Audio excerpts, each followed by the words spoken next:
We're continuing our sermon series on the minor prophets, and currently we are in the book of Joel. Pastor Moses kickstarted us off from chapter 1, where we saw God use real devastation, a locust plague, to wake up his people. The loss was severe. There was economic collapse, food insecurity, and spiritual crisis. And Joel's response wasn't to innovate or adapt, it was to call God's people to communal repentance. As they said, who knows what the Lord will do, in which Pastor World preached in chapter 2. Joel's introduction left us in tension. The devastation was so real, and the warning was clear: the day of the Lord is coming. And that's terrifying because we're not just victims of broken systems, but we're complicit. But what Joel is then about to show us is that God's discipline is never his final word. The God who disciplines his people through devastation is also the same God who restores through repentance. Joel 1 strips away false security so that Joel 2 can reveal hope. And today, in chapter 2, verses 18 through 27, we finally hear God's response to his people's repentance. So, before we read the text, let me pray for us really quick. Father, thank you for this morning. Be with us as we receive your word. And as I use what I have to preach your word, will you bless us and keep us and remind us that you are lavishing on us with your love and support. We need your grace and mercy today. In your son's name we pray. Amen. Here's Joel chapter 2, which the text will be on the screen. Then the Lord will pity his people and jealously guard the honor of his land. The Lord will reply, "Look, I am sending you grain and new wine and olive oil, enough to satisfy your needs. You will no longer be an object of mockery among the surrounding nations. I will drive away these armies from the north. I will send them into the parched wastelands. Those in the front will be driven into the Dead Sea, and those at the rear into the Mediterranean. The stench of their rotting bodies will rise over the land. Surely the Lord has done great things. Don't be afraid, O land. Be glad now and rejoice, for the Lord has done great things. Don't be afraid, you animals of the field, for the wilderness pastures will soon be green. The trees will again be filled with fruit.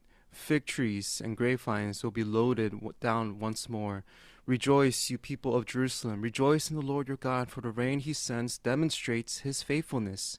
Once more the autumn rains will come, as well as the rains of spring.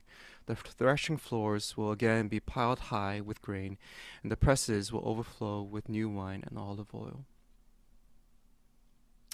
From the text we just read, the Lord doesn't say, "I told you so. You should have listened to me." He doesn't wag his fingers at us. No, instead we see the Lord took pity on his people. He moves toward them with provision, his presence, and promise. And here's what we can learn today, and this is what our main point from this passage. God restores his repentant people by addressing present devastation and promising complete restoration so that we may know he is present and faithful.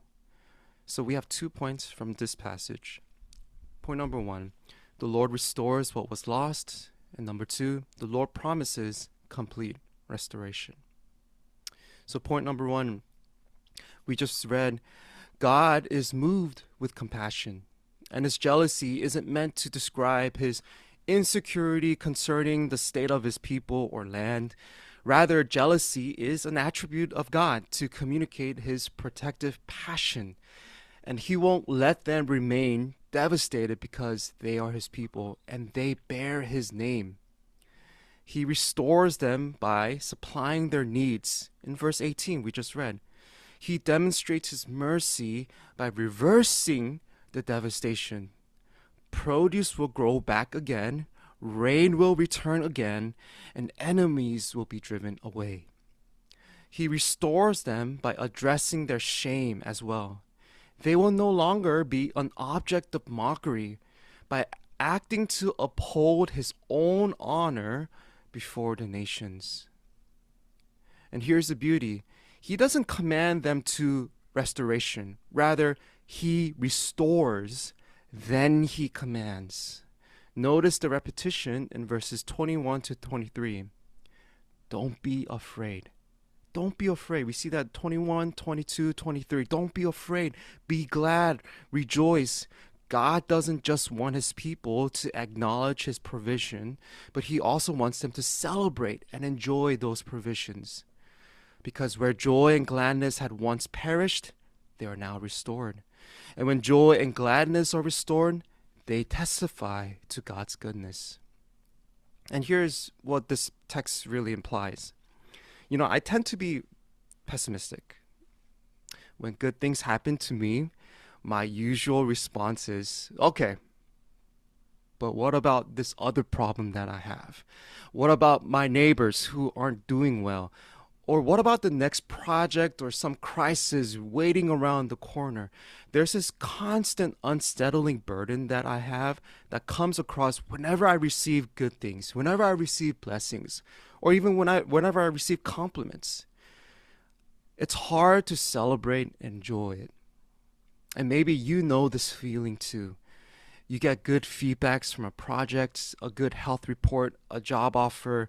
Maybe you just come from a reconciled relationship, but you can't quite celebrate because you're already thinking about the next thing, about what could go wrong next. Or this feeling guilty that you have this when others don't. Sometimes this burden is, I want to say, appropriate. You and I, we should care about others' sufferings, especially in the context of abundance and plenty. We should serve others faithfully and generously. Compassion is good. Awareness of others' needs is godly. But friends, sometimes, it's something else. It's false guilt. It's a refusal to receive God's gifts because I don't feel I deserve them, or because others don't have them yet. And ironically, that refusal can become its own form of pride, dressed up as humility, as if my guilt somehow honors those who suffer more than my gratitude honors God who gives. So how do we address this pattern? We look again in verses 21 to 23. 3 times the Lord commands his people, don't be afraid, be glad, rejoice. I think our hesitation to receive is driven by fear. Fear that joy won't last. Fear that we don't deserve it. Fear that celebrating makes us callous to other people's pain. And friends, we confront fear by listening to the God who commands. Rejoicing is an act of worship. And the way you and I receive restoration testifies to the God who gives it. A posture of silent complaint, discomfort, and dissatisfaction, even in the midst of genuine blessings, reflects something broken in us. It can reflect the pride of self. I can't be satisfied with anything less. Or the pride of guilt. I'm too self-aware to celebrate. Or the pride of control. If I enjoy this, something will happen that will be bad. So I'm going to protect myself.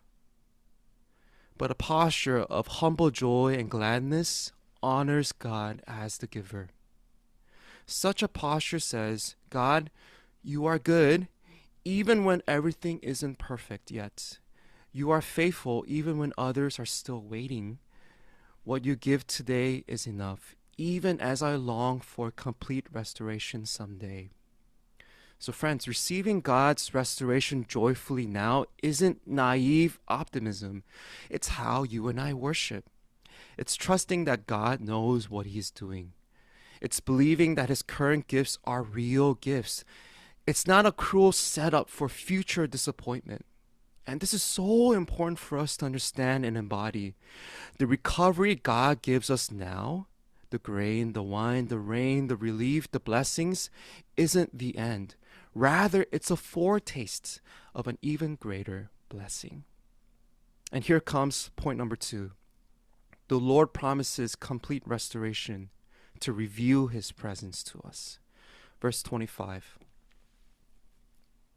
The Lord says, I will give you back what you lost to the swarming locust, the hopping locust, the stripping locust, the cutting locusts. It was I who sent this great army against you.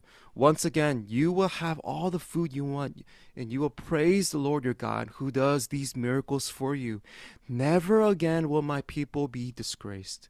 Then you will know that I am among my people, Israel, that I am the Lord your God, and there is no other. Never again will my people be disgraced. You know, if verse 18 through 24 reveals the God who is restoring now, the verses we just read emphasize the God who promises completeness. Notice the emphasis is not just some provision to get by, but complete repayment, complete restoration. Everything the locusts devoured in chapter 1, God will restore completely in abundance, in overflowing abundance. And from that abundance, the people worship God. And again, notice this repetition. Again, repetition is all over these verses. In verse 26 and 27, never again will my people be disgraced. Never again will my people be put to shame. Friends, the restoration received is not just a temporary relief. It's not a things are better for now. It's a promise of permanence, a future where shame is not just removed, but eliminated forever. Shame removed so that, in verse 27, they will know that God is among his people Israel. While God's restoration involves satisfying their immediate needs, that's important, but it ultimately points to relationship, to our relationship with God. Shame is removed so that God's people will deeply know that he is truly present among them, that he is our Yahweh, their faithful God, and there is no one like him. The God who is truly among his people will never face disgrace or mockery. And here's what we should understand. God restores now, which we saw in the first point, but God also promises complete restoration. And this fullness of complete restoration for us hasn't happened yet. We live in between what's called the already not yet. God has begun his restoration work, but he hasn't finished yet. Because, you and I, we still groan. Creation still groan. There's still pain. There's still brokenness. So how do you and I live in this tension? How do you and I embody God's kingdom? Because let's be real, as I say this, the reality is the call to rejoice, to be joyful in God's restoration, to receive his blessing with humility and gladness, even when the world is broken, it still won't sit well with many of us. I think especially now when we see what's happening around us in our country and our neighbors. Families are being torn apart by ICE. Children are in detentions. There have been shootings, people fleeing violence only to face more uncertainty or threats. And I have to confess, I have been in the past few weeks it's been rage inducing as I've been scrolling through feeds. It's just one bad news after another. It's one injustice after another, one loss after another. It's one angle after another angle. And the more I see evil and injustice, the more I'm tempted to let it dominate my thoughts, my mind, and my heart. The more we let them occupy our time and minds, the more we become convinced that there will be no greater blessing, healing, or recovery.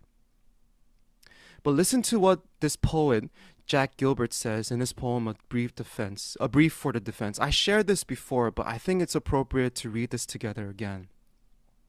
He says this in his poem: if we deny our happiness, resist our satisfaction, we lessen the importance of their deprivation.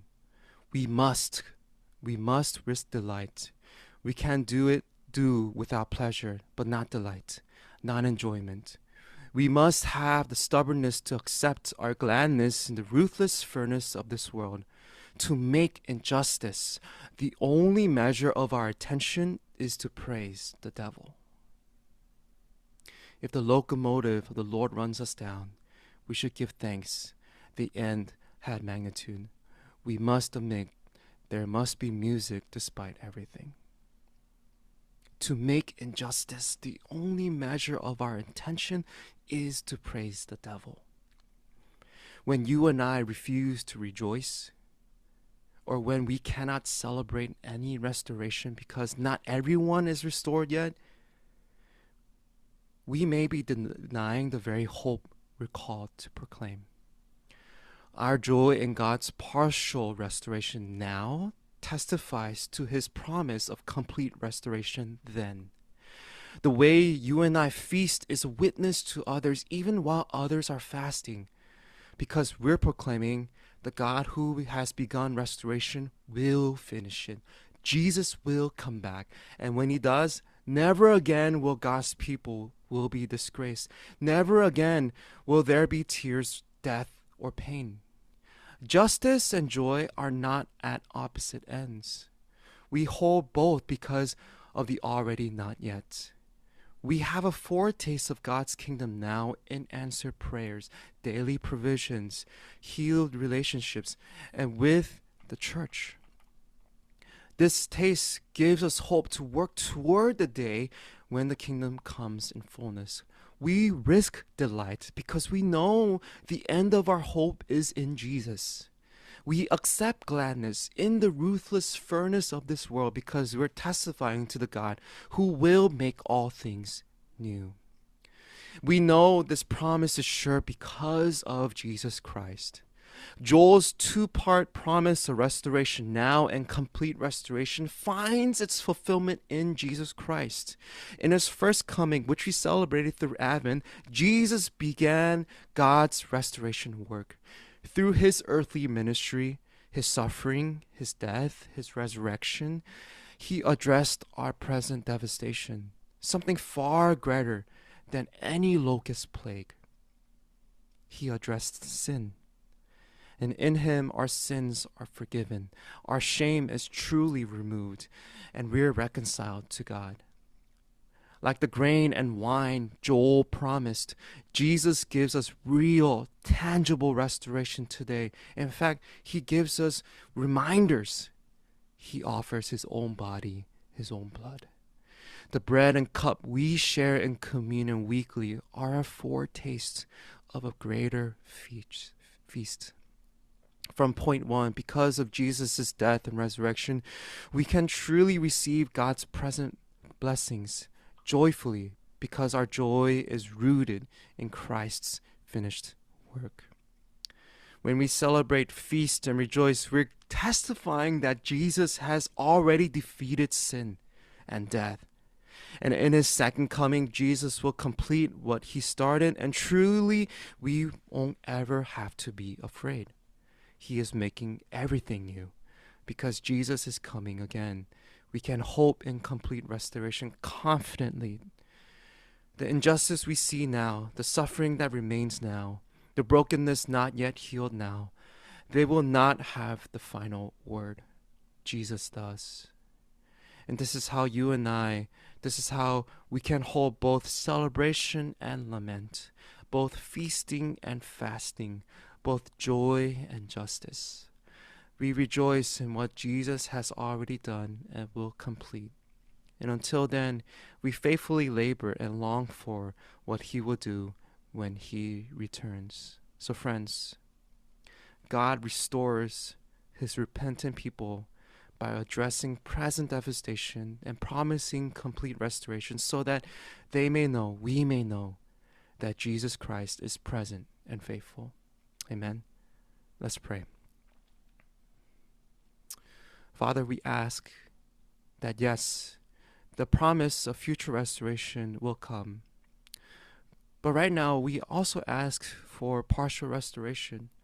Lord, heal our broken relationship. Heal what's happening in our land. Drive out the darkness. Come, Lord Jesus, come. Break the silence.